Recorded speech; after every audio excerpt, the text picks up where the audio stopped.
Dober dan in lepo pozdravljeni na portalu Info 360. Sem Suzana Kos, z menoj v studiu pa danes 4 gostje. Iz politike sta z nami vodje poslanskih skupin NSi gospod Janez Cigler Kralj in Levice gospod Matej Vatovec. Z nami je tudi Goran Novković, novinarski kolega, tokrat v vlogi političnega komentatorja, in dr. Max Tajnikar, ki bo vprašanje, ki se jih bomo lotili, osvetljiv tudi z ekonomskega vidika. Naj povem, da ste bili dvakratni minister v vladah Janeza Drnovška in tudi dekan ekonomske fakultete. Ampak preden začnemo z resnimi vprašanji, ki si jih želite vi, dr. Tajnikar, bi vseeno politika vprašala za mnenje tega dogodka, ki se je zgodil, ko odvetnik predsednika vlade v zvezi z postopki, ki tečejo pred protikorupcijsko komisijo, ni želel odgovarjati novinarki Tarče, ker si je zamislil, da bo dal izjavo samo za izbrane novinarje. S tem jih seveda te izbrane diskreditira, po drugi strani se pa zdi pač nenavadno, da sporočila, ki ga želiš dati, ne daš vsem odjemalcem medijskim, gospod Vatovec? Ja, jaz mislim, da je v interesu vsakega politika, da nagovori čim širšo javnost, tako da ne razumem te poteze. Je pa to stvar, na katero bo mogel odgovoriti zastopnik predsednika vlade pa predsednik vlade. Ampak kot rečeno, jaz mislim, da ko komuniciramo, če sploh komuniciramo o takšnih stvareh, ne vidim razloga, zakaj bi določene novinarje iz tega izključeval. Če je to Tarča ali pa Nova 24. Lahko bi rekel, da to ni afera Stojan Zdolšek, ampak zgodba o tem, kako je Robert Golob srečal samega sebe. Imeli smo na začetku mandata veliko obljub o tem, kako bo drugače delal politiko. Zdaj lahko vidimo, kaj si je potem predstavljal drugače prek odvetnikov. Zdaj,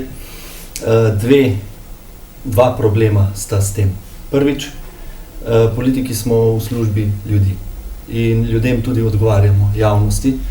In politik na kjerikoli funkciji, Robert Golob pač najmočnejši v naši državi, ki ne gre sam pred ljudstvo in pojasni zadev, ampak se nekako skrije za odvetnikom, se je že vnaprej samo diskreditiral. In drugo, mene je presenetilo, da ni bilo neke novinarske solidarnosti. Mislim, da bi novinarski ceh, morda pa bo to spodbudilo neko povezovanje nazaj med novinarji, moral nekako protestirati na način, da bi pač vsi zapustili ta prostor. Jaz se ne morem sicer namesto njih odločati, ampak verjetno Stojan Zdolšek kot odvetnik, kot privat oseba lahko kogarkoli zavrne, pošle ven ali kakorkoli, ampak tu se mi zdi, da bi lahko bila reakcija in medijske hiše, novinarke, ki je bila zavrnjena, in solidarnost vseh novinarjev bila močnejša.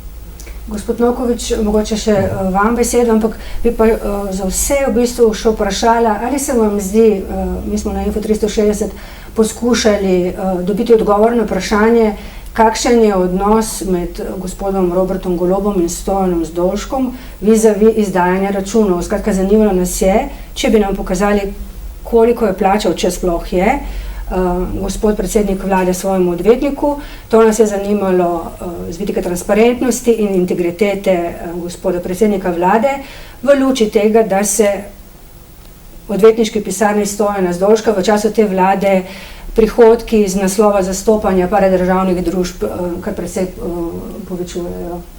Gospod Novković. Če se vrnemo nazaj na dogodek, z tega novinarskega stališča, pa bom rekel zelo praktično, seveda ima kdorkoli pravico tudi, da zavrne odgovore. S tem si je v bistvu, po mojem, sam naredil avtogol, ker poveča sum, da je nekaj narobe. Ampak tukaj, če se dobro vidi, je specifična zgodba bila ta, da je bilo več novinarjev povabljenih. V tem primeru pa mislim, da je zgodba nekoliko drugačna. Zelo nespretno, pa tudi nedobra za samega predsednika vlade je, da na dogodku, ker je več novinarjev, ti nekoga izločiš. To pa je seveda zelo sporno z vidika tudi na koncu koncev imidža oziroma javnega ugleda predsednika vlade, ki je gospod Zdolšek zastopal v tem primeru. Ni pa to osamljen primer. Mi imamo še danes politike, ki so dolgo na sceni, ki se nekaterim novinarjem ne javljajo. Pa tega ne vidimo zato, ker ni bilo tiskovne konference ali pa izjave. Tako da Ta možnost, da se nekdo ne javlja, v Sloveniji obstaja že kar nekaj časa. No, kaj pa vidva menite, o tem bi moral premier razkriti pač odnos, kar se tiče plačil svojemu odvetniku ali ne, gospod Vatovec? Če je to informacija javnega značaja, ja, nimam pa nekega resnega mnenja o tem. Če bi recimo vas jaz spraševala, ne, če bi bili vi recimo hipotetično premier, bi vam svoje račune predložil. Vsekakor še veliko manjše zneske in veliko manjše stvari pravzaprav razkrivamo oziroma dajemo KPK-ju, poročamo in to je vsekakor informacija javnega značaja, še posebej, če je plačnik kabinet predsednika vlade. Ker verjetno si predstavljam, da je naročnik oziroma plačnik kabinet predsednika vlade, ne Robert Golob osebno, ampak a veste, na taki funkciji, ko si ti predsednik vlade, je tako težko ločiti, ne? Kaj je zasebno, kaj je pa funkcija. Ne? Si pravzaprav 24/7, 365 na funkciji. No, premaknimo se zdaj k vsebinsko pomembnejši temi za Slovence, to pa je pokojninska reforma. Začelo se je zbiranje podpisov za referendum o pokojninski reformi. Pobudniki, to je delavska koalicija, morajo zbrati 40 000 podpisov do 11. novembra. Gospod Vatovec, kako vi komentirate oceno, da državljani nismo dobili jasnega odgovora na vprašanje, ali bodo naše pokojnine višje oziroma kdo bo na slabšem? To je zapisal analitik Dela, se je zlagal, se je zmotil? Ja, ali pa ni bral natančno vseh komunikejev Ministrstva za delo. Mislim, da so na ministrstvu zelo jasno pokazali število različnih preračunov na različne modele, glede na to, kakšna je situacija nekega zaposlenega pod trenutnim sistemom in kako bo za naprej. Praviloma bodo vsi na boljšem, sploh na račun povečanega odmernega odstotka, ki se bo višal skozi leta, tako da ta pobuda, ki prihaja zdaj za referendum, je, bom rekel, nekoliko izkrivlja dejansko stanje, tudi v luči tega, v kakšnih okoliščinah je ta pokojninska reforma nastala. Mi smo imeli obljubo Evropske komisije za sredstva za odpornost in okrevanje, ki ga je dala prejšnja vlada, ki je predvidevala bistveno večje reze oziroma bistveno bolj, dajmo temu reči, pokojninsko reformo v večjem primežu finančnem. Skozi ta proces usklajevanja z Evropsko komisijo smo prišli do te točke, kjer smo zdaj, kjer ta reforma definitivno ni protidelavska, ne dela se na plečih ljudi in ne dela se zato, da bi ljudje delali do smrti, tako kot so pač slogani te tako imenovane delavske koalicije, ampak je po naši oceni najboljši možen kompromis, ki ga je bilo možno doseči, in mislim, da ni nepomembno, da so praktično, mislim, da je pač prišlo soglasje ekonomsko-socialnega sveta. Velika večina sindikalnih central je dala zeleno luč pokojninski reformi, delodajalci, tudi upokojenci oziroma reprezentativna združenja, mladi in tako naprej. Tako da jaz mislim, da ta trenutek imamo pokojninsko reformo oziroma popravke pokojninskega sistema, ki so najboljši možni v danih okoliščinah. Me pa skrbi, da če pride do referenduma, če je bil zakon tudi na referendumu zavrnjen, kakšno bo ta pokojninska reforma čez eno leto, ko se bodo morda tudi gospodarske in ostale okoliščine še bolj zaostrile in kaj bo možno izpogajati v tistih okoliščinah. Tako da ta trenutek mislim, da je to najboljše, kar imamo na mizi in je vredno to podpreti. No, jaz vam moram povedati, da se ne bi ravno strinjala s tole vašo izjavo, da bodo vsi na boljšem, ker je tudi gospod Feketija, ko je delala kolegica, en članek o tem povedal, da nekateri bomo na slabšem. Rekel sem praviloma.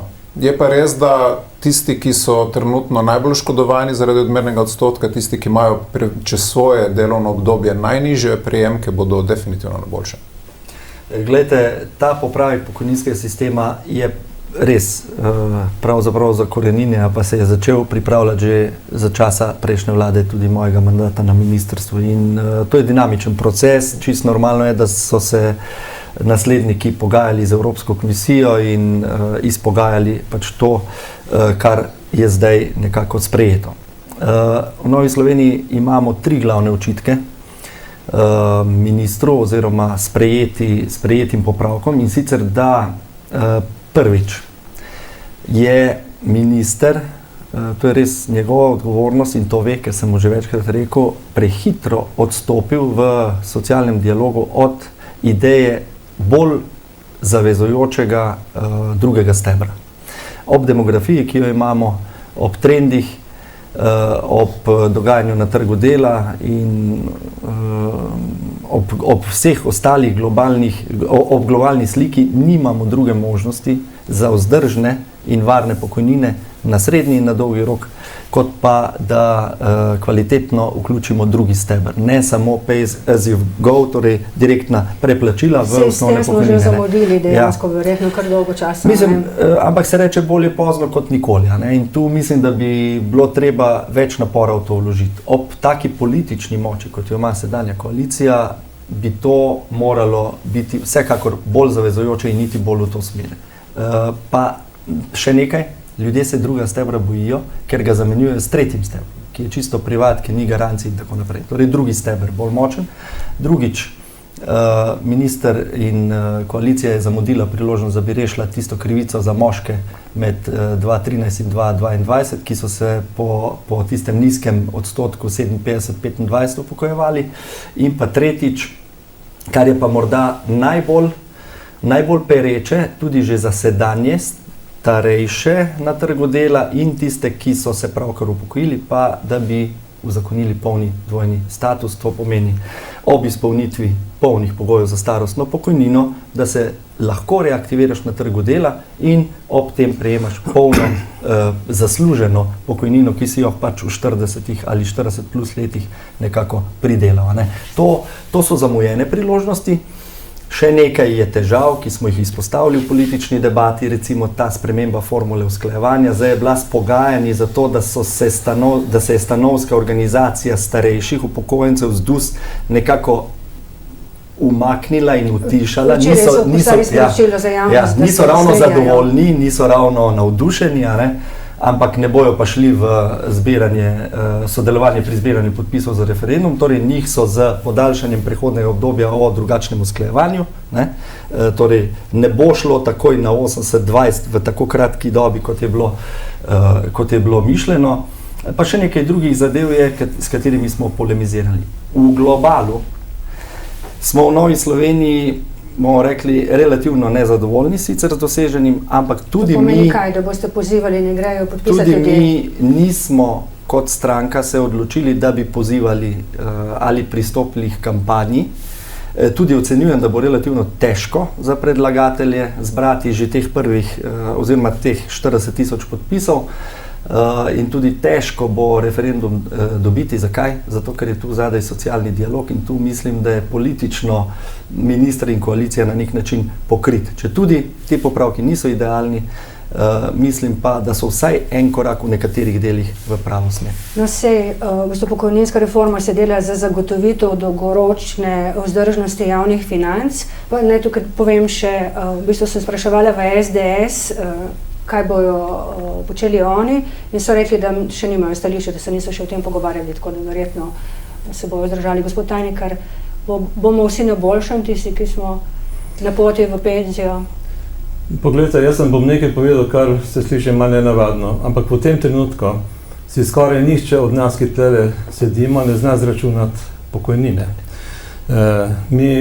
Jaz vem, kako se zračuna približno, ampak tudi ne znam pri nas na fakulteti, ekonomski fakulteti, jaz zaupam samo enemu profesorju, ki se s tem profesionalno ukvarja, da zna zračunati, drugi pa ne. Kar pomeni, da je v bistvu način, kako pridemo do pokojnine, zelo netransparenten. In nikoli ne vem, jaz na vaše vprašanje, ali bomo na boljšem ali slabšem, ne znam odgovoriti. Zlasti zato, ker je to stvar vsakega posameznika. Kakšna je njegova delovna doba, kakšen bo odmerni odstotek, kakšni bodo dohodki, vse to vpliva na to na koncu za pokojnino. In sistem, ki je sedaj veljaven, oziroma veljaven je že nov, ampak ki je bil do sedaj veljaven, je bil popolnoma netransparenten. Nažalost, ta reforma povečuje to netransparentnost, ker takoj, ko vi odmerno obdobje razširite, postane verjetnost ali pa možnost napovedovanja dohodkov na začetku in na koncu nižja. Kar pomeni, da ne vemo točno, kaj se bo zgodilo. Kaj pa, če bom na stara leta recimo malo bolan in ne bom to zaslužil? Kaj pa, če sem šel v slabo službo takoj na začetku in tako naprej? Ali pa dobro službo takoj na začetku? Kar pomeni, da se s tem pravzaprav zmanjšuje transparentnost. In jaz mislim, da vprašanje, ki ste ga zastavili, to je vprašanje, kako bomo na boljšem, ne vem. Nišče ne ve. Če kdo ve, laže, ne? Ker so not vključeni elementi, ki so popolnoma negotovi v tem trenutku. Morate se zavedati, da na penzijo gremo čez 20-30 let, ne jutri. Ne? In to, kar danes mi mislimo v našem življenju, čez 20 let, ali lahko že čez 5 let, absolutno ne velja. Ne, kar povem, jaz osebno sem prepričan, da ta način, ki je sedaj z vidika odmerne dobe in odmernega odstotka, absolutno je napačen. Nažalost zahteva veliko reformo tudi davčnega sistema, ker na to se veže potem tudi prispevki, kar je posebno vprašanje, o katerem se premalo govori. In v tem trenutku seveda v penzijah. Ne?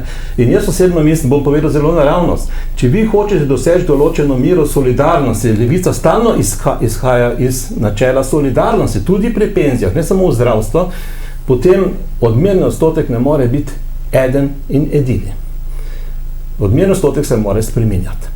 In posebej, ko vi razširite odmerno obdobje, ko zajamete zelo različne dohodke v vašem življenjski dobi, je razumljivo, da ne morete imeti enakega odmernega odstotka. To je ta velika stvar, ki jo ne razumejo zelo pogosto.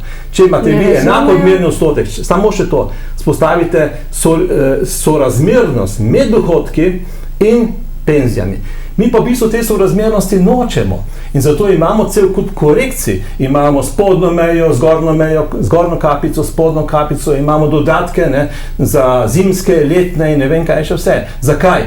Ker sorazmernost ne zagotavlja solidarnosti. Solidarnost dodatno zagotavljamo s temi popravki. In seveda, če vi hočete imeti solidarnost v tem sistemu, morate podreti odnos med dohodki, ki jih v vašem delovni dobi zaslužite, in penzijo. To pa pomeni, to pa lahko naredite samo na en način, in to je na ta način, da imate spremenljiv in to zanimivo degresiven sistem odmernega odstotka. In tega vprašanja se teže spraviti skozi, po moje. Zagotovo, ampak se moramo zavedati nekaj, da sistem, kakršnega imamo danes, ni solidaren pravzaprav, Zato, ker solidarnost le pomeni, veste, še nekaj je, mi penzije vedno razumemo kot pravico iz dela. Penzija ni pravica iz dela, lepo vas prosim. Penzija je pravica iz starosti. Mi poskušamo, jaz sem včasih, nekaj sem celo v parlamentu bil povabljen, da sem neko vodelo in sem rekel, veste, penzija je nastala iz družine v srednjem veku. Ker se je morala družina skrbeti za starejše ljudi. Je tako, In skrbela je tako, da je del svojega standarda. Mladi so namenili za starejše. Nič iz dela, zato da so starejši lahko živeli, ker veste, alternativa, in zlasti danes mladi pravijo, se ne bomo imeli penzije. Kako pa boste živeli, lepo vas prosim? Kaj, vas bodo zmetali v prepad ali poslali v puščavo, če poznate kaj zgodovino, tako so delali časi starimi, ali boste imeli sistem, ki bo omogočil preživetje starejšim, ne glede na to, kakšna je njihova delovna doba. In to je glavnih nesporazumov, ki jih imamo, kadar se pogovarjamo o penziji. Reči samo besedo še o kapitalskem varčevanju, ker namreč imamo dva sistema. Imamo ta takvani pretočen sistem, pay as you go, kot pravimo v angleščini, in imamo kapitalski način. Veste, kaj jaz pravim? Se upravičujem vaši stranki, če je to strankarsko stališče. Če bo vam na prihodnjih volitvah neka stranka ponudila, da bi prišli v kapitalski način varčevanja, Bog varuj, da jo volite. Jaz sem moje kolege profesori v Ameriki, ki so recimo ob zadnji krizi izgubili čisto vse penzije. Zaradi kapitalskega načina varčevanja. In še nekaj, mimogrede, to pa je resna zgodba, iz sedanjega PSOG sistema ni mogoče preiti brez ogromnih kriz v kapitalski način varčevanja, kapitalski penzijski sistem. Kar pomeni, da je seveda, če vam nekdo obljublja, da bi šli v kapitalski način, je nesmiselno. Je pa možno nekaj, kar verjetno tudi ste vi imeli v mislih, da imate to dodatni sistem. Nekdo, ki ima recimo nekaj večje dohodke, seveda lahko varčuje, ampak konec koncev to lahko danes naredite. Pejte na Ljubljansko banko in boste imeli kapitalski način varčevanja. Samo dve stvari, da še ne pozabim. Na Ljubljansko banko so nekateri šli, jaz poznam ljudi, ki so svoje prihranke na priporočilo pred sanacijo bank vložili v bančne papirje in ostali brez vsega pri izbrisu. Drugače, samo še tole, bi vas prosila, prej dam vam besedo. Gospod Tajnikar vas je obtožil, da ne razumete in da zavajate. Kaj je zdaj s tem? Nisem razumel tega kot obtožbe, nam konkretno. Jaz mislim, da je to dejstvo, da marsikdo, večina ljudi ne razume pokojninskega sistema, težko zračuna stvari, zato imamo kalkulatorje na SPIZ-u in tako naprej. Še SPIZ ima včasih sam težave in prihaja do napak pri preračunavanju pokojnin. Jaz mislim, da je to normalno, ker je sistem zapleten in pač kompliciran kot tako. Vi govorite, vi govorite, da bomo vsi na boljšem, predvidoma vsi, kako ste že rekli, ne? Ker ste omenili kalkulator SPIZ-a. Lepo počasi. Na podlagi trenutno dostopnih podatkov in to je vse, s čimer lahko operiramo, seveda se lahko naredijo neke projekcije, ki seveda niso konkretne, verjetno čez 10 let ne bojo držali, ker ne vemo, kakšna bo inflacija, lahko predvidevamo, da bo rast taka, kot je sedaj in tako naprej. Seveda je ogromno spremenljiv, ampak na podlagi podatkov, ki jih trenutno imamo, so pač tako službe na ministrstvu kot Inštitut za ekonomske raziskave in tako naprej naredili simulacijo, koliko lahko. Mislim, da to pač vsak model je postavljen na pač parametrih, ki jih trenutno imamo. In po teh parametrih da se poudarja, da bojo vsi na boljšem, ali pa predvidimo vsi na boljšem, kar ne bodo. Ker ste omenili, takoj bom dala besedo. Na podlagi teh izračunov ker ste omenili kalkulator na SPIZ-u, jaz sem dobila, ker sem pač 3 leta pred upokojitvijo, izračun predvideno, koliko bo visoka moja pokojnina, sem zdaj spraševala, ali to še velja, ne velja več. Kakšna bo, ne vemo, ker pač kalkulatorja še ni in čez 2 leti se bo že podaljšalo obdobje, na podlagi katerega se bo meni zaračunala višina pokojnine. Se opravičujem, povejte. Mi je žal, da Goran še ni prišel k besedi, ampak tu res je bil nesporazum, verjetno ste me napačno razumeli. Nikakor ne govorimo o čistem kapitalskem sistemu. Tega itak ni mogoče sfinancirati tega prehoda. Ne. Ostanemo pri osnovnem pay-as-you-go stebru. Idealen bi bil. O tem smo tudi že pravzaprav dali zelo obsežne publikacije v našem vladnem programu pred, mislim, da 8 leti, kakorkoli. Idealen bi bil ta prvi steber pretočni, če bi bil vsaj na pragu revščine vedno, torej dinamično, zdaj je prag revščine za samsko osebo 970, potem pa drugi steber kot dopolnilo in drugi steber kot močno nadzorovan, reguliran in zaščiten, torej da je praktično nemogoče, razen če gre država v franže, da tam človek ostane brez vsega. Brez tega drugega stebra, kot dopolnitve prvega, pa ne bomo mogli ohraniti vzdržnosti pokojnine dolgi rok in še nekaj bi lahko pridobili. Jaz sem gledal malo švedski sistem, malo več fleksibilnosti pri izbiri upokojitvene starosti. Mi ne bi rabili iti v višanje, bomo rekli, kar počes, zato ker zdaj imamo že generacije in dele ljudi, ki si želijo malo več zaslužiti, malo več dati na stran v 30 letih, se upokojiti in potem drugače živeti. Vzeti ta denar ven in jeti z nekim novim stilom. Eni si kupijo ranče, eni avtodom in grejo okrog potovati, eni hišo na morju in tako naprej. Zakaj delati rigiden sistem v 21. stoletju? Naša ideja je, da je treba narediti sistem fleksibilen, pregleden in na tak način pravzaprav odgovoriti na te izzive sodobnosti. Gospod Novković. Ja, dotaknil se bom 3 točk, da mogoče poslušalci, gledalci razumejo malo širši kontekst. Zdaj, mi smo imeli, prva točka, mi smo imeli 3 reforme do zdaj. Ena je bila Pahorjeva, ki je bila neuspela, potem je bila Janševa, mislim, da je v času največje krize, kar pomeni, da smo bili prisiljeni, poudarjam, prisiljeni nekaj storiti. In zdaj, ko vsi kritiziramo Evropsko komisijo in Evropsko unijo, ki je to na tapeti non-stop, lahko rečemo, hvala Bogu, da Evropsko komisijo in Evropsko unijo imamo. Ker če ne bi naredili reforme, potem ne bi dobili denarja iz načrta za odpornost. Zatka, spet je nekdo bolj odgovoren dolgoročno od nas samih. Ta razprava tukaj to kaže. Gospod Trajnikar je rekel, da je to socialna kategorija oziroma solidarnost. Pokojnina je ekonomska kategorija. To, ko to plačamo, sam trenutek, da dokončamo. Ima posledice, ampak pokojnina je v osnovi ekonomska kategorija, ki mora imeti tudi načelo solidarnosti znotraj tega. Ni pa socialna kategorija. Lahko je. Ja, ampak potem, kdo bo imel motivacijo delati za višjo plačo? Kaj sporočamo? Lepo vas prosim. A lahko dokončam? Kdo bo imel motivacijo delati za višjo plačo, če bo vsi na koncu isto dobili? Prva zadeva, hvala Bogu, da imamo Evropsko unijo. Kadar je nekaj dobrega strani Evropske unije, da smo se zgranili, ker ne verjamem, da bomo imeli praviloma više pokojnine. Zakaj pa gremo v pokojninsko reformo, če pravimo zaradi demografskih in drugih razlogov ne bomo imeli vzdržne pokojninske blagajne?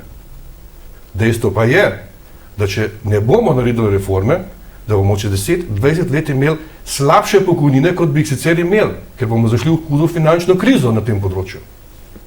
Treba je ljudem naliti čistega vina, denar ne raste na drevesih. Ne?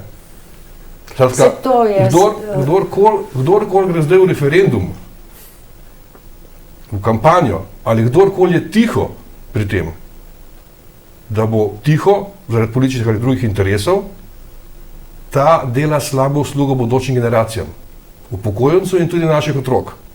Ker moramo imeti vzdržno pokojninsko blagajno zaradi socialnih in solidarnostnih razlogov, čeprav je ekonomska kategorija. Tretja točka, ki je zelo pomembna, pa je, da mi zraven, gospod Cigler se je malo tega že dotaknil, zraven pokojninske reforme imamo nekatere rešitve, ki so nepoštene.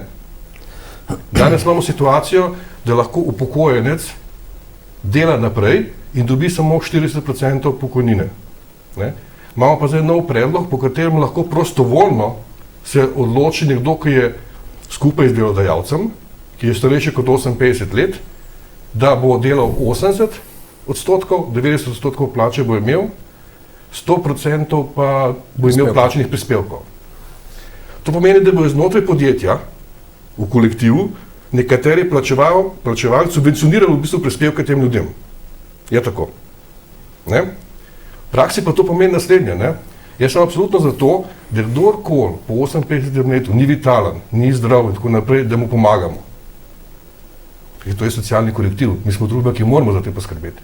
Pa zato imamo organe, imamo zdravniške komisije, imamo kogarkoli drugega, ki zaradi različnih razlogov lahko oceni, da nekdo ni sposoben več delati.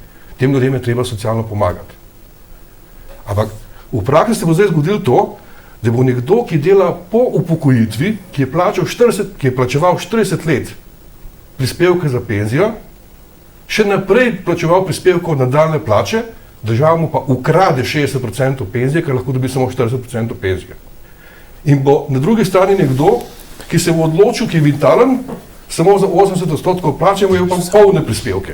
Ni pošteno. Starejši bodo v bistvu na slabšem, tisti, ki več prispevajo, kot tisti, ki so mlajši. Skratka, že tukaj imamo težavo.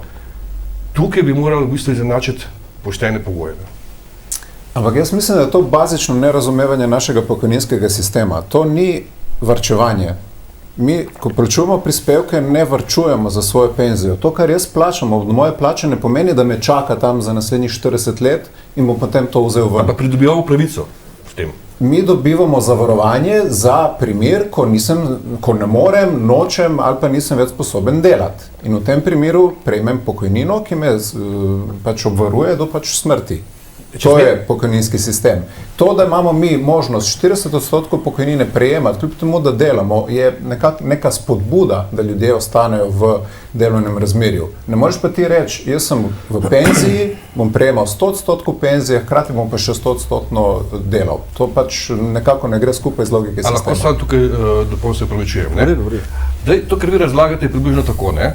Pride v trgovino, bo kilogram kruha, nekdo, ki je več kot 65 let star, plačevajo 40 let polne prispevke, ne? In nekdo, ki je vitalen še, pa se je zmenil po 58 letu, da bo imel recimo samo 4 dni na teden bo delal, ne? Se pravi 80%, bo pa imel 100%, se pravi 20%, oziroma 25% več prispevkov, kot bi sicer plačal. Ne? To pomeni tako, da bi prišel na blagajno, kupil kilogram kruha, prvemu bi rekla, imate pa ta deal za svojim delodajalcem, vam pripada 25% več za to ceno kruha. Imate kilo in 25. Ne? Pride tisti, ki dela naprej in mu odbijete 60%, ono pa reče, ne morate za to ceno dobiti kilo kruha, čeprav ste plačali 40 let v pokojnino, dobite samo 400 gramov kruha. A je to pošteno? Ampak še zraven delajo. Ta razprava je napačna. Zakaj? Zato, ker izhaja iz predpostavke, da je to nagrada za delo. Penzija ni nagrada za delo. Lepo vas prosim, to nehajmo, ker je neumnost. Ne? V bistvu je to denar, s katerim si zagotovimo starost, da ne umremo od lakote, da se razumemo. In vse drugo je narobe. In zato je sorazmernost, se pravičujem, sorazmernost med odmerno osnovo. Ne? denarjem, ki ga daš recimo v 40 letih, naprimer, pri polni delovni dobi, in penzijo napačna. In je še posebej napačna, ker bom jaz potem kasneje, če bo priložnost rekel, ker nažalost mi v bistvu vse prispevke pobiramo iz delovnih dohodkov, ampak veste, v Sloveniji je 1/3 dohodkov kapitalskih, ki čist nič ne prispevajo k penzijam, pa bi tudi lahko ti, ki so kapitalisti, prispevali nekaj za stare. In moramo biti zelo previdni pri teh stvareh. In zato je seveda pretočni sistem, to, kar smo prej diskutirali, pretočni sistem je zelo stabilen sistem. On nikoli ne, to, kar tudi konec koncev v dokumentih piše, da to je nevarnost, da jutri ne bomo imeli penzije in tako naprej. Pri točnem sistemu te nevarnosti ni, razen če smo tisti, ki delamo, kreteni in nočemo pomagati starejšim. Ker bomo morali pomagati, če bo delež starejših večji, bomo morali zagotoviti, da bojo te živeli, ne pa umrli od lakote. In bo seveda delež tudi prerazdelitev BDP-ja bo korist starejših. Sploh ni nobene dvome. Moji kolege, vem kaj piše, nekateri ampak niso dovolj razmislili. In tako je, če imate vi pretočen sistem normalno zgrajen, da deluje po pravih principih, potem vi drugega stebra ne rabite. Rabite pa tretji. Tretji se pa strinjam. Zato, ker preprosto drugi steber na nek način nadomešča prvi steber, če je seveda potreben, ampak če on deluje normalno, ga ne rabite. In jaz mislim, da je in še nekaj moče sprožiti malo drugače razpravo. Ko v dokumentih piše, da gre za vzdržnost in solidarnost. Ta solidarnost sem prej razložil, moče niso tudi naši poslušalci razumeli, kaj sem hotel povedati, ampak za solidarnost ne morate imeti sorazmernosti med dohodki in to. Nagrada za delo, lepo vas prosim, ni penzija. To je plača. Neumnost. Ker je časovni odmik 40-50 let, ni take nagrade. In je pa zelo pomembno nekaj, da se vprašamo pri vzdržnosti. Na kakšen način pa vi povečate vzdržnost slovenske pokojninske blagajne, če podaljšate odmerno obdobje, če spremenite odmerni odstotek, če recimo imate, to pa je res, da pomagate, če imate revalorizacijske količnike, ki so ena velikih napak v tem zakonu in starem zakonu. To, da se vežejo penzije na cene, to je ena velika neumnost. Zakaj? Ker v bistvu se bi morali vezati na dohodke. Ne pa na cene, sploh ne na cene. Vi veste dobro in vsi vemo tlele, da cene rastejo pravzaprav počasneje kot dohodki, zato realni dohodki rastejo. In če vi vežete recimo penzije na kakršnikoli način na cene, boste slej ko prej 5, 7, 8 letih dosegli prišli v sistem, ko ne boste imeli denarja za penzije in boste morali imeti znova reforme. Tisto, če vi hočete imeti ustrezne revalorizacijske količnike in jih morate imeti, ker v penziji je medčasovno gospodarjenje, potem jih morate vezati na dohodke, ne na cene. Cene pozabite pri tem, ker to je edini način, da moji starejši, mame, jaz zdaj pišem v svojih člankih, to so veste naše mame, naše očetje, naše babice in dedki. In mi moramo za njih poskrbeti za Boga, če delamo. No, jaz tudi spadam v to kategorijo. Veliko je bilo tega in zato, veste, to ni razprava ekonomiji, ona ima posledice ekonomske, ampak niso ekonomske. Jaz recimo, ali moraš iti v penziji recimo pri 60 letih ali ne, pri vsem mojim znanjem, verjemite, da ga imam nekaj hudiča po 50 letih, recimo ekonomije, nimam nobenega ekonomskega odgovora. Ni ekonomskega odgovora, to je stvar našega družbenega dogovora. Veliko je bilo tega povedano, bom probal strniti. Začel bom od zadaj. Tule se s profesor Tajnikarjem celo strinjam in tudi stališče stranke je, da je slabo, da se bo formula sicer zdaj šele čez 10 let usklajevanja spremenila močno v korist rasti inflacije in stran od rasti plača, v razmerju 80-20, zdaj pa 60-40 obratno, ker bojo s tem že obstoječi upokojenci tudi v bistvu imeli vedno avtomatično zaostajali bojo za življenjskimi, za rastjo plač. Drugo, a je... Pa pomagam, za standardom ljudi, ki delajo. Tako, a je zdaj to zavarovanje, ali je solidarnost, ali je ekonomska kategorija, tak naprej. Lejte, že ta debata kaže na to, da ni čisto jasno, da je zelo zamegljeno in tak naprej. Jaz imam občutek, da nekateri interpretirajo, ko jim to ustreza, interpretirajo zavarovalniški sistem. Ko ustreza drugače, recimo Feketija je rekel, to je solidarnostni sistem. Recimo, direktno sem se pogovarjal z Evropsko komisijo pa OECD-em, so rekli, vaš sistem je izrazito nepravičen do tistih, ki delajo in prejemajo plačo, zato, ker je tako nagnjen v smer solidarnosti, pa nič narobe s samo solidarnostjo, da imajo ti nesorazmerno visoke nadomestitvene količnike po upokojitvi, napram unim, ki so imeli recimo malo nižje plače, pa se potem upokojijo s polno delovno dobo. Zdaj imamo zagotovljeno penzijo, to je tudi solidarnostni moment, ki zagotavlja niti ne praga revščine, ampak 780, prag revščine je 970, nekdo je pa delal z minimalno plačo in tako naprej, pa recimo pride do 799, En je pa delal 30 let, recimo, pa ima zagotovljeno z nižjimi dohodki.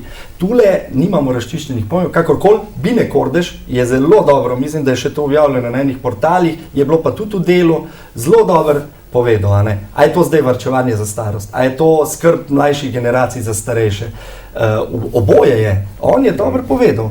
Mi se odpovemo zavestno z družbenim dogovorom delu svojih prihodkov zdaj, si znižamo standard, zato, da bomo na starost pač nekako varno živeli. In tu je oboje, kombinacija obojega je, ampak ni pa sistem pravičen. Že če sam govorimo o tem, je prej profesor Tajnikar dobro povedal, pokojnina ima kapico zgornjo in spodnjo, prispevki je pa nimajo. In kako boš ti rekel, da sistem ni solidaren v smislu prispevkov? Ja, zelo nesolidarni je, zato ker tisti, ki imajo velike prihodke, se morajo do neskončnosti, prihodkov teoretično odpovedati tistemu procentu, penzijo bojo imeli pa vseeno omejeno na zgornjo. To je zaradi tega, se upravičujem, to je zaradi tega, ker je vmes med zgornjo in spodnjo kapico pa sorazmernost. In to je ta problem. Jaz bi dal repliko na gospoda Tajnikarja, ki nenehno implicira tukaj, da naše stališče ni socialno, da je ekonomsko. Ni res, jaz se strinjam to, kar je rekel gospod Ciglar. Oboje je, to je solidarno za starost, ene generacije do druge, pa hkrati mi ga vplačujemo, tudi se zavarujemo, da bomo v starosti zavarovani finančno. Oboje je.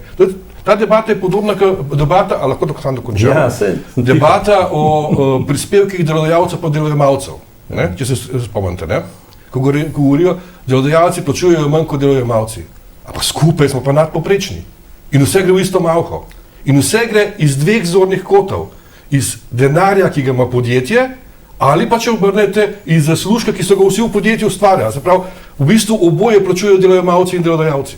Mi se gremo pa terminske akrobacije, No se to še enkrat smem dokončati.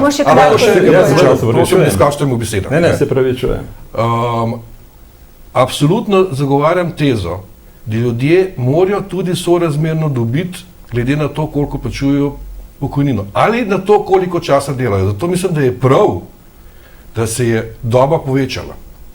Ker s tem dobimo bolj pravično višino, koliko se je vplačevalo v spis. Vplačevalo v spis, To hoče povedati, in drugo, socialne zadeve, socialne korektivi znotraj, to, da imamo najnižjo penzijo, ki je dostojna človeka in tako naprej, to pa moramo seveda znotraj tega zagotoviti, Absolutno, To ni v nasprotju s tem, kar je prej gospod Max Tajnikar poskušal implicirati, Ampak še enkrat nazaj, Motivacija ljudi, da vplačujejo več v blagajno, mora biti tudi pomembna, ker to prispeva k temu, da ljudje več delajo, če bojo več delali, bomo imeli več v pokojninski blagajni tudi za tiste, ki niso toliko prispevali. Gospod Tajnikar, samo na kratko, da se potem premaknemo naprej. Jaz mislim, da je tu en zelo, veste, jaz vam fraze včasih časopis pišem, pa moram tam napisati, da kdo razume, kaj hočem napisati. Ena od teh je, da se v penzijah zelo pogosto pogovarjamo kot veveriške, ki hranijo želod za zimo. Vse sem prav rekel, verjetno. Pomeni, danes nekaj delamo, dajemo na strani in čez 40 let ali 60 let pa dobimo to kot penzija. Veste, to makroekonomsko ne zdrži niti približno, niti prvega letnika ekonomske fakultete. Zato, ker BDP, ki bo nastal čez 40 let, recimo da rečeva, bo nastal z faktorji čez 40 let. In je v bistvu čisto neodvisno od tega, koliko bom danes vrčeval. Če mi danes prihranimo en del dohodka in ga ne investiramo in ta investicija ne da pozitivnega donosa čez 40 let, nimamo nič. Tako da ta ideja, še enkrat poudarim, pravilno je samo to, mi danes dajemo del dohodka stran za to, da lahko živijo stari in tu končamo. To je edina pametna stvar, ki jo imamo. Vprašati se pa moramo in to pa ni ekonomsko vprašanje, zato jaz pravim, da jaz kot ekonomist ne znam. Jaz sem zelo rad imam ljudi mimogrede, ne, in jaz bi jim dal več, ne. Ampak je o tem ni ekonomsko to vprašanje, to je vprašanje družbe, ne, in politike, zlasti vaja 2, ne, da se zmenimo, koliko bomo dali za stare in koliko ne, ali bomo pustili, da bojo brez plač ostali, ne. In jaz mislim, da je to ključno vprašanje recimo v naši družbi, ne. In seveda, mi moramo za ta den, še nekaj moramo, ker so prispevki bili rečeni, vse v tem, da so te prispevki delojemalcev in delodajalcev, sem jaz bil med prvim pisal, da je ta sistem napačen. Mi bi morali vse plače, vse prispevke vezati na neto dohodke in en sam prispevek imeti, pa bi bilo potem zadeva bistveno lepša. Je pa res nekaj, ne, da v tem primeru, ne, potem bi bilo transparentno, ne, tako zdaj farvamo drugega, da nekaj plačujejo kapitalisti, nekaj pa plačujejo delavci. Če bi tako argumentirali, bi bilo isto. Vse plačuje podjetje. In zaposleni. Podjetje. Ja, se vidi, zaposleni niso podjetje. Od plače se plačuje. Od plače se plačuje, oni prispevajo svoje delo. Kriterij tega stroška so plače in zaradi tega je strošek delovne sile visok in zaradi tega so naša podjetja na tujem trgu nekonkurenčna, da se razumemo. Ja, ampak pustimo to namerno. Gospod Tajnikar, vam bom vzela besedo, zato ker bomo šli naprej, vas bomo povabili še v studio, kdaj to Vukič. Pustite me, da vprašam zdaj. Ja, seveda, izvolite. Se pravičujem. Glede na to, da je jasno, da je pokojninska reforma nujna in da jo podpira večina pač vseh deležnikov v socialnem dialogu, ste ob začetku zbiranja podpisov za referendum v Levici mirni ali ne? Mislim, nek nemir seveda obstaja vedno, ker je pač, kot sem že večkrat dejal, pač je škoda, velika škoda bi bila, mislim, škoda že je, da se zavlačuje objava zakona v uradnem listu, pač da začne veljati, da se uveljavi, ne nazadnje tudi zaradi božičnice in tako naprej. In da to spet zdaj zavajate, nekaj...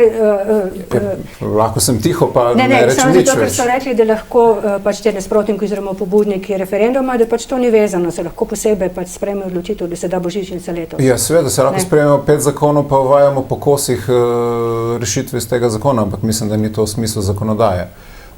In to, kar sem že prej omenil in kar je bolj pomembno, pač sredstva NOO, mislim, da moramo zaključiti to s tem letom in to, da je pač trenutno glede na ves konsens, ki je bil sprejet v, lahko rečemo v družbi, pa vsaj pri predstavnikih družbe, se pravi delodajalcih, delojemalcih, pa tudi ne nazadnje pri upokojencih, največ, kar smo ta trenutek lahko dosegli. Tako da tudi, kar se tiče drugega stebra, obveznosti in tako naprej, to je bilo vse na mizi v ekonomsko-socialnem svetu. Prišli smo s tem, kar je prišlo v državni zbor iz vlade. Pač to je konsens, ki je bil možen med sindikati, predstavniki delodajalskih organizacij in vlado. Tako da iz tega vidika, ja, smo mirni, ker obstaja ta res nek ta konsens in tudi pač tako strani mladih delavcev, delodajalcev in tle čutimo neko zaslombo, ki daje neko večjo mirnost. Je pa, mislim, vsak tak manever, kot je pobuda za referendum, lahko to stvar ogrozi in tle pač ne moramo seveda zaspati.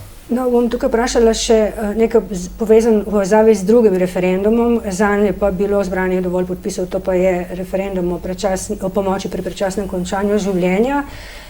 Gospod Nokovič, kako vi ocenjujete, lahko to vpliva recimo na kakšne politične razmerja, če se zgodi recimo, da bi zakon padel, tukaj pa jasno, ne, opozicija, v bistvu boste v kampanji podpirali to, da se gre, ne?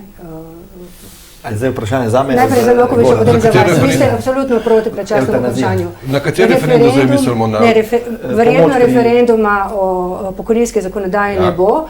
Imeli pa ga bomo, ker je gospod Prims somišljeniki že zbral dovolj podpisov referendum o predčasnem končanju življenja. Kakšne posledice politične ima lahko to? Tukaj bomo zagotovo priča boju med levico in desnico.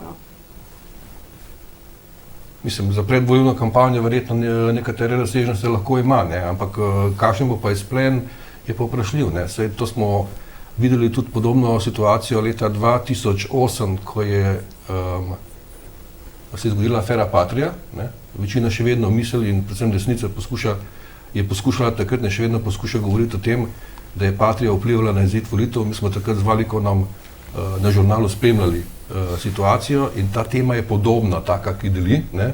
Zgodilo se ni nič. Ne? Ko je počela afera Patria, je SDS upadla za 7% točk podpore, potem je Janez Janša šel čez 2 dni na tiskovno konferenco in dobil teh 7 točk nazaj. Ne?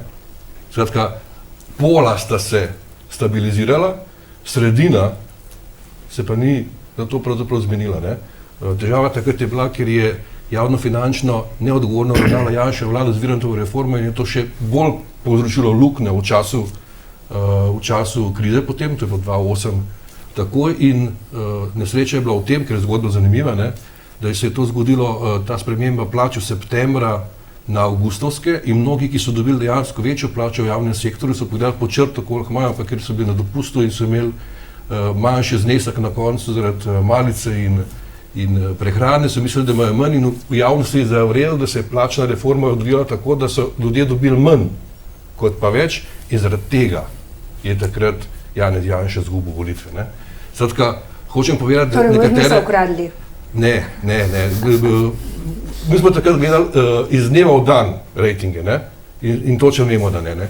Tako da v bistvu, kaj hočem povedati, te velike ideološke teme stabilizirajo pola, ne? Ampak volitve mislim, da se bodo odigrale na ljudskih temah. Ne? Tu se jaz sam delno zgorajno strinjam. Jaz mislim, da ta tema je izrazito nadpolitična. Če ste spremljali dogajanje zdajle v teh 35 dneh zbiranja teh 40 000 podpisov, so bile politične stranke z izjemo največje Gibanja Svoboda izrazito neaktivne. Vsaj moj občutek je tak.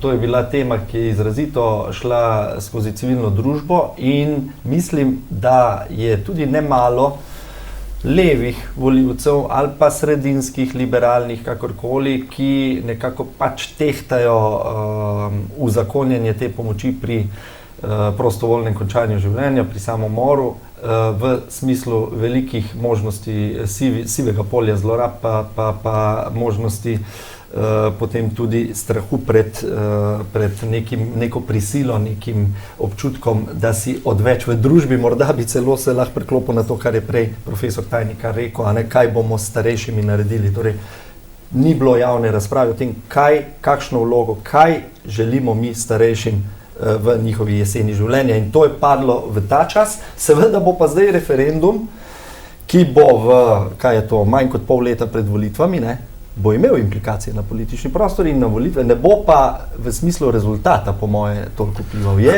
Je tu politično daleč najbolj angažirana, lahko da se Matej mogoče drugače misli, ampak jaz opazujem, politično je tu Gibanje Svoboda izjemno zanimivo, izjemno motivirano, morda računajo na to, da bi oni s tem rešili svojo težko situacijo, ker pač so že izgubili večino svojega, več kot pol svojega rezultata izpred 3 let in pol. Ne.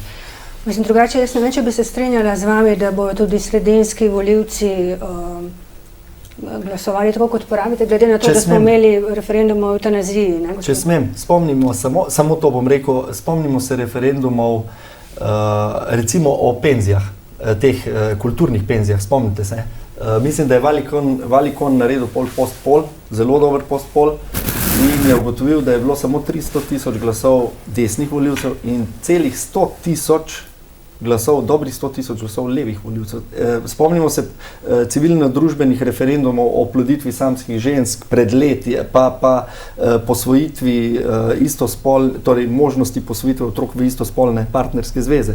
Tam ni desno volilno telo zagotavljalo zmage, ampak kar dobršen del levega volilnega telesa, tako da jaz mislim, da civilna družba tu računa tudi na to nadpolitičnost, na čustven naboj, na, bomo rekli, tudi odpiranje polja možnosti zlorab in kaj želimo starejšim. Odpreti je treba temo, kaj ponujamo starejšim v jeseni njihovega življenja. Gospod Vatovec, kaj napovedujete? Jaz mislim, da to vprašanje ne bi smelo biti politično. Jaz mislim, da to je eminentno družbeno vprašanje v sklopu tega, kaj želimo kot družba omogočati našim ljudem. Kar se tiče teh strahov, ki se dvigujejo, zlorabe, pritiski, da bi ljudje se odločili za samo smrtitev zaradi, ne vem, družine ali materialnih okoliščin, to je larifari. Pač vemo, kakšni so kriteriji, kdaj lahko zdravnik da kljukico, pa komisija kljukico, da lahko nekdo pristopi k temu. Govorimo o terminalnih boleznih, pač ko ni za človeka več rešitve. In tu govoriti o tem, da bi, ne vem, otroci pritiskali na starše, da bi naredili samomor, zato da, ne vem, jim olajšajo neko breme, je manipulacija, podobna kot s tistimi kulturniškimi penzijami, ki smo jih prišli. Zato govorim, da je to družbeno vprašanje in da je odgovornost politike na tej točki, da je čim bolj tiho in da čim manj zlorablja to temo za politične namene. Mi se pogovarjamo o tem, ali bomo ljudem, ki res nimajo več nobene možnosti medicinske, da pač dostojno preživijo svojo starost, omogočimo možnost, da se odločijo, da svoje življenje prekinejo. In o tem se pogovarjamo. Vsak ima samostojno odločitev o tem in je njegova odgovornost, ali se za to odloči ali ne. Nekakšnega pritiska in tako naprej. Seveda pa moramo kot družba pač terminalno bolnim ljudem in tudi seveda starejšim ljudem omogočiti tisto, kar si zaslužijo in kar si sami želijo. Paliativo, zdravljenje, dokler gre, in po naši oceni tudi možnost, da svoje življenje prekinejo. In tle mislim, da res bi mogli, smo razklani družbeno glede tega, posvetovalni referendum je to pokazal, približno 50-50, kar je normalno in logično. Zdaj pa samo vprašanje, ali pač bomo omogočili to, seveda pa nikogar ne silili v takšne. Dve stvari, Matej je dobro odprl. Dokler mi imamo veliko tak slab trend v našem zdravstvenem sistemu, torej nedostopnost zdravnikov, čakalne dobe in tako naprej, dokler nimamo paliative mi sistemsko urejene in dostopne vsem, ki jo potrebujejo, in dokler recimo hiše hospic zbirajo donacije in niso financirane v sklopu zdravstvene zavarovalnice, jaz mislim, da je neetično, da ne govorim nemoralno, uzakoniti pomoč pri samomoru. In drugi velik problem, imamo ustavo, kjer piše, da je pomoč pri samomoru kaznivo dejanje. In mi se borimo, ne vem, večino časa proti samomoru, pol ga bomo pa zdaj hkrati tudi uzakonili. To ne gre, pa še izkušnje tujih držav, kjer so... Ne smeš enačiti samomora z... Če samo dokončam, da ne bo zdaj... Izkušnje držav, kjer so to uvedli, so vedno uvajali s politiko majhnih korakov. Začeli so tu terminalno, pol so širili starostno upravičenost, pa diagnoze so širili, pa vse se je širili in nevede, nehote, kolateralno pride pritisk na starejše, da se čutijo nezaželene. Pomislite na svoje babice, detke, kaj rečejo. Sam na starost ne bi rad bil komu na poto, ne? Pa je to en tak vzklik, iskren sicer, ne?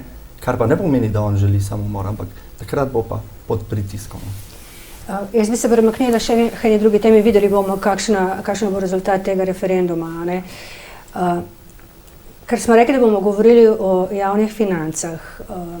Gospod Tajnikar, se upravičujem, ker sem vas prej grobo prekinila, zato dajem besedo najprej. Jaz se upravičujem, ker sem bil nasilen besede.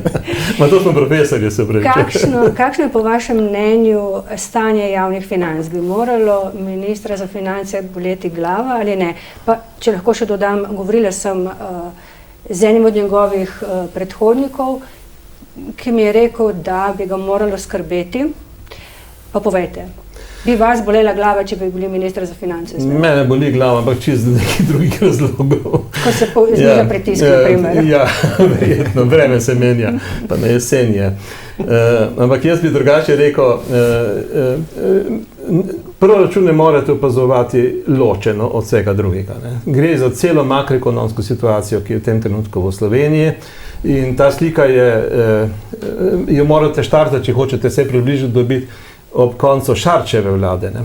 Ker leta 2019 je bil deficit državnega proračuna tako rekoč nič, potem pa je seveda leta 2020 prišla pandemija, ki je skočil čez 3,6 milijarde deficit, pa potem 2,9 milijarde recimo, potem je bila zamenjava vlade, kar je zelo zanimivo, 20. leta in je padel pod pod manj kot 1 milijardo, pa znova naslednjo leto bil 2,3 milijarde, ne? In zdaj recimo, da smo uradno na 1,9 ali 2 milijardi in mogoče v prihodnih letih nekaj več. Ne? Če tako opazujete, že dobite določeno bolj realistično sliko tega proračuna. Jaz mislim, da v tem trenutku ni treba, da se ustrašimo. Ne? Jaz sem prebral to, kar je minister Boštjančič rekel, da je to mogoče pa dobro. Ne? In v resnici, načeloma ima celo prav. Ne? V primeru, kakršne je sedaj, ko nam manjka efektivnega povpraševanja za gospodarsko rast, vi ne smete pozabiti, zakaj imamo nizko gospodarsko rast. Dva razloga, da ne zopet predolg nisem. Eden je, ker imamo polno zaposlenost in ni delovne sile. V Sloveniji ne moramo imeti 4-5% gospodarsko rast, ker nimamo delovne sile. Nimamo. Druga stvar je pa seveda, ker ni efektivnega povpraševanja. Izvoz je katastrofa, je tako, to je najmočnejši 55 milijard recimo efektivnega povpraševanja. Imamo investicije, ki so padle v zadnjih letih, neverjetno, ne? Če gledate krivulje, se grejo navzdol, ne? Moče se bo zdaj kaj zgodilo, ampak zaenkrat se še nič ni. Ne? In potem je tisto, kar ždi na nek način, je potrošnja gospodinjstva, ampak to je že kar precej zanimiva tema, bolj narodna, kot si mislimo. Ne? In v bistvu ni efektivnega povpraševanja. Ne? V takih razmerah seveda je deficit državnega proračuna dodatno efektivno povpraševanje. Ampak to je za naše šolske klopi. Ne? Ko pa vi vzamete številke, je pa malo nerodno. Ne? Namreč nerodno je, da celotno efektivno povpraševanje, vso povpraševanje v Sloveniji je 120 milijard. Ne? Mi pogosto govorimo samo bruto domačem proizvodu, kar je napačno, ker je saldo. Ne? 120 milijard ne? Je efektivno povpraševanje, deficit je pa 2 milijardi. Si vi predstavljate, da vi hočete neko maso 120 milijard radikalno povečati, da bo večja gospodarska rast z 2 milijardama. Ni šans. Ne? Kar pomeni, da deficit je sicer, jaz se spomnim časa Obame, ne, tam je Krugman, Nobelov nagrajene za makroekonomiko, rekel, veste, to, kar dela Obama, je v pravo smer, ampak premalo. Ne. In tle je enako, to, kar dela recimo Boštjančič, je v pravo smer, ampak premalo. In to imamo zgodovino, ki to ravno tako še kakem drugem primeru potrjuje. Ne. Tako da v bistvu vi ne morate pričakovati od tega. Ko pa enkrat rečete, da ni mogoče pričakovati iz deficita državnega proračuna gospodarsko rast, ne, potem se popraša, kam pa gre ta denar. Ali je ta denar, ali je porabljen za namene, ki bi mogoče pa lahko jutri pripeljali do gospodarske rasti. Ne? Jaz sem te zanalašč, ker mi spomin časi že malo peša, ne? Kam gre denar? Bom povedal, imam napisano, doma sem se pripravil za ta razgovor. Ja, se to sproti delam. Ne? To je prednost pliva novinarjev na naš profesor, je, da moramo to skozi delati. Plače, je tako, a ne? Drži, božičnica, je tako, a ne, se strinjate, zdravstvena blagajna, ki bo rabila ne vem koliko milijard, ne, pokojninska blagajna, ki bo ravno rabila ne vem koliko milijard iz proračuna, ne, dolgoročna oskrba, ne, kjer imate nov prispevek, ne, in boste imeli nov vir za drugo leto, ne, za izdatke, ne. Potem imate obrambo, ne, sem slišal, da bomo imeli za obrambo denar, ne, iz tega. Ne smete pozabiti, za te 6 bo naredili bedarijo in pol in zdaj rabimo 350 milijonov za to, da bojo Velenjčani ne bodo zmrznili. Je tako. Ne? Potem, kaj imamo še? Imamo obnovo, seveda, popoplavno obnovo, je tako, ker pa sicer evropska sredstva so pomembna. Ne? Potem gradimo ceste in železnice, baje, ne? In seveda vaš minister ima 100 milijonov zagotovljenih za stanovanja. Ne? Nimam nič proti nobeni od teh strank, ki ste sedijo, ampak je pa smešen poslušati ministra, recimo, ko pravi, veste, mi smo po proračunu zagotovili 100 milijonov za stanovanja. Ne? In potem jaz mislim, pa dobro, kako ste to naredili? Ste ubili finančnega ministra, kaj ste naredili, da ste zagotovili 100 milijonov? Ne? Se to so moje denarje, naše denarje, davčni denarje, pa ne samo naše denarje, to so krediti, ne? Ker teh 2 milijardi, ne, se razumemo, to bodo krediti, ne, v tujini. Ne? In zdaj, če minister recimo za stanovanje je zagotovil 100 milijonov, je to ali na naš račun, ne, ali pa na ta način, da bomo se zadolžili v tujini. In ko vi to skupaj poberete, ne, ker ne, upam, da ste me poslušali, boste gotovili, da velik del tega denarja gre v potrošnjo gospodinjstva. In zadnjič me je vaša kolegica iz Večera spomnila, kaj se dogaja s potrošnjo gospodinjstev? Ne boste verjeli, neverjetna stvar. Ne? In to se je zgodilo recimo tudi v pandemiji leta 2020. Ne? Imamo, za skoraj milijardo so se gospodinjstva zadolžila pri bankah. Za skoraj milijardo imajo na strani, tako ne denarne rezerve, mi rečemo makroekonomsko, pomeni v štumfu denarja, ampak veste, če ne vic, potrošnje pa ni gospodinjstva. In ta potrošnja se bo postajajo verjetno previdni, ne? Tudi zaradi dogajanja. Zlasti denarne rezerve za ekonomiste, recimo tako kot pravoverne pravimo, da denarne rezerve zelo kažejo, kakšna so pričakovanja. Če se povečujejo, slaba pričakovanja je tako, kar pomeni, da danes gospodinjstva so previdna. In zelo verjetno se bo ta denar, ki se nabira, veste, iz proračuna, ne daje nobenih investicij ni not, recimo, samo v objekte so investicije, ne stanovanja, recimo. Ljudje pa imajo denar za stanovanja. Ne? Ampak ga ne trošijo, ker jih ni. Veste, kaj kupujejo? Anketa. Kaj kupujejo ljudje s krediti? Avtomobile, vas prosim. Poglejte tam, kaj trgovinski del je najbolj raste. Kako? Pa dopuste. Storitve. Vse, zdravstvene celo. Ne? In nekje so tem, da v takih razmerah se nam bo čez nekaj let pokazalo šele to. Ne? In zato je seveda vprašanje, ne, ali ne bi mogli ta denar mogoče mi drugače malce usmeriti. Ali ti projekti, ki sem jih prej naštel, ki se jih da upravičiti, naprimer, ne, ali so res to pravi projekti za ta trenutek. Ne. Napisali ste za Dnevnik, za časopis Dnevnik pišete, da ta vlada dela veliko, ne dela pa vedno dobro ali pa pametno. Samo eno kratko vprašanje. Jaz se bom nekaj dodal, če smem. Ne, vas bom jaz vprašala. Boste drugič, ker nam čas že se izteka. Samo kratko vprašanje. Ali menite, da se lahko nam zgodi ZUJF-2 nič v mandatu prihodnje vlade, kakršnokoli že bo? Jaz mislim, da ne. Vi se morate zavedati, da se pravzaprav nič kaj takega v slovenskem gospodarstvu ne dogaja, kar bi bilo katastrofalnega. V bistvu imamo pač en stabilni zastoj, kar ni vedno je bum. Bumi so nevarni, da se razumemo. Ampak pogledajte, nekje sem bil na neki televiziji komercialni, pa so me vprašali, a bo konc sveta v Sloveniji, a je konc že sveta. In sem rekel, pogledajte, plače naraščajo po stopnji čez 7%, v javnem sektorju čez 12%. Cene nekaj čez 2%, recimo je tako. Zaposlenost imamo polno. Kaj pa še hočete več za Boga? Se to ni v Ameriki, to ni v Franciji, to ni v Nemčiji, nikjer. Vprašanje je za bodoče, recimo. In jaz mislim, da kakšne velike tragedije mi na tem področju, ker konec koncev javni sektor se je enkrat popravil, da se ne bo vsako leto na ta način popravljal, verjetno ne bomo doživeli. Je pa vprašanje, kaj bojo gospodinjstva delala. Gospod Novković, potem še politika za zadnjo besedo zaključno. Z večino se strinjam, mene pa nekoliko bolj skrbi. Skrbi me zato, ker sem šel pogledat, koliko je vreden proračun. In leta 2018 je bil 9,4 milijarde, leta 2022 je bil 13,4 milijarde, se pravi 4 milijarde več ob covidnih ukrepih. Zdaj bo pa z spremembo proračuna za 26, 17,7, se pravi 4,3 milijarde več. Ja, potem pa 18. Ja, ampak to pomeni v 8 letih 88%. 88%. To, kar ste vi rekli, da je zdaj dobro, da imamo primanjkljaj, mi pumpamo v bistvu porabo že 8 let, če smo že pri tem. Ja, pa samo z deficitom, paste? Ja, ampak ne za vso. Ampak mene skrbi nekaj drugega, Mene ne skrbi trenutno toliko Slovenija, ker poznam podjetništvo in gospodarstvo dosti dobro, ker je dosti malo zadolženo. In hkrati imamo kar nekaj propulzivnih novih podjetij, ki znajo povečevati izvoz, ker so v nišah.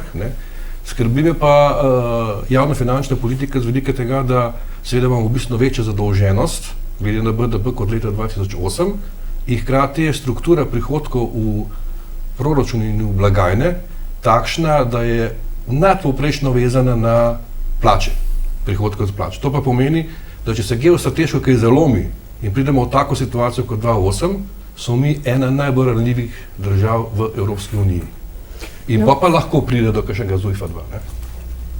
Mogoče lahko povem, govorila sem z gospodom Mitjem Gasparjem, ki je rekel, da on pričakuje težave v prihodnjem mandatu. On je tudi 90. leta. On je vedno govoril, da bo odstopil, če bo proračunski primanjkljaj večji kot 1% BDP. Gospod Vatovec, zaključna beseda. Ja, jaz se strinjam, oziroma meni se tudi ne zdi, da je tako katastrofično. Načeloma so vsi kazalci ugodni, tudi pač bonitetne ocene govorijo o tem, da smo v neki stabilni, rahlo rastoči stagnaciji in tudi glede na diversifikacijo gospodarstva, se pravi, da nismo več to, kar je Luka Mesec že pred leti, pa so ga vsi napadli, da je izvoz naša Achillova peta, pač je, drži, ampak mislim, da se je naše gospodarstvo vseeno uspelo tako odvezati izključno od Nemčije, da smo malo bolj prožni, kar se tega tiče, in da lahko zaradi tega tudi zdržimo te strese, ki so prisotni, so veliki, pač to, kar se trenutno dogaja na svetovnem gospodarskem v svetovnem gospodarskem svetu so resne zadeve, sploh s carinami v Ameriki in tako naprej, in to ima neke vplive, ampak jaz mislim, da trenutno se to ustrezno pač nekako menedžira, regulira, predvsem pa jaz mislim, da smo se vsi naučili, pa tudi Evropska komisija se ali pa Evropska unija, da politike zategovanja pasov tako striktne, kot smo jih gledali v času tiste krize pred več kot 10 leti, ne delujejo, da pač vplivajo negativno tako na potrošnjo, kot seveda tudi na gospodarstvo kot tako, in da se moramo pač takšnih politik paziti in skušati manevrirati znotraj tega, kar trenutno gledamo. Jaz mislim, da bo katerakoli politika, ki bo dobila pač priložnost sestavljati vlado, se izogibala do zadnjega nekega zujfanja, zato ker je bila res slaba izkušnja takrat pred 10 leti. Hkrati bo pa treba vse, če bi mi dobili priložnost preveriti tole trošenje, ki, tu je profesor Tajnikar dobro rekel, morda v veliko primerih ne gre v pravo smer ali pa v prav namen. Nas še posebej skrbi zelo hitra rast zaposlenih ne bi rekel cel javni sektor, ker mi bi radi povečali zaposlene v zdravstvu, v dolgotrajni oskrbi, izobraževanje, predšolska vzgoja, ampak tam se ne povečuje, povečuje se pa v državnem aparatu. In to zelo obremenjuje in nas dela, bomo rekli, manj fleksibilne za primer, no to ste pa vsi vsaj implicitno ali pa eksplicitno rekli, in tu podjetniki, obrtniki, gospodarstveniki, ki smo se zdaj v jeseni, septembra smo se v bistvu veliko gibali z njimi vsi skupaj, v Celju na obrtnem sejmu smo bili na Agri, kmetje, podjetniki in tako naprej, dogodki obrtne zbornice in gospodarske zbornice. Razmere se lahko zaradi teh vojn, spopadov, konfliktov in pa nesigurnosti na svetovni in globalni ravni zelo hitro spremenijo. In če smo mi takrat počasni, nefleksibilni, če nimamo možnosti hitrih sprememb, če nimamo kakor toliko, pa ne bom rekel vitke države, ker to ni več, se mi zdi tak dober izraz, ampak če nismo fit za hitro spremembo, potem lahko imamo tu težave. ZUJF pa vseeno, kljub mnogim kritikam leve politične strani, v nekaterih določbah je veljal še daleč po koncu desne oziroma konservativne vlade, tako da je tu bilo tudi kar nekaj politične demagogije v tem. Nekaj stvari je bilo vseeno dobrih morda. Kolega Novković, zaključna misel. Ja, vizavi Ahilove tetive, ne? Peta, mislim, da je bila. Pardon, da je peta, ne? Kot urednik Podjetja Slovenije smo v zadnjem času zelo gledali lestvico najboljših podjetij na različnih področjih, ne? In lahko povem, da drži, spomnite se reka, če Nemčija kihne, potem mi dobimo pljučnico. Tudi nekateri profesori so to v zadnjih 5 let še vedno ponavljali, čeprav daleč od tega, da je bilo res. Mi smo zelo znižali, še vedno je Nemčija največji trg, pa je zelo znižali odvisnost v primerjavi s Češko, Madžarsko ali pa Slovaško, kar je dobro. Še nekaj drugega se je zgodilo. Če pogledamo, in to je velikokrat predmet kritike, nakupe tujih prevzemnikov naših podjetij ali pa greenfieldov, imamo izrazito lepo razpršeno geografsko locirane tuje lastnike, od Japoncev, Kitajcev do Mehičanov, Američanov, to bi lahko bistveno bolj izkoristili recimo v politiki. Tako da, če zaključna misel, izvoz ni Ahilova peta, izvoz je zlata žila Slovenije. Ampak če se ta mal prekine, potem bo Ahilova peta delovanje politike, ki ni pripravila državo na stanje, ki se lahko zgodi v večji krizi. Ok, jaz se vam zahvaljujem za to debato, smo bili kar dolgi, tako da, gospod Tajnikar, povabili vas bomo prihodnjič res povedali, boste lahko še marsikaj. Jaz se pravičujem. Zahvaljujem se vam za to, da ste se odzvali mojemu vabilu, vam pa hvala za pozornost, če ste bili z nami.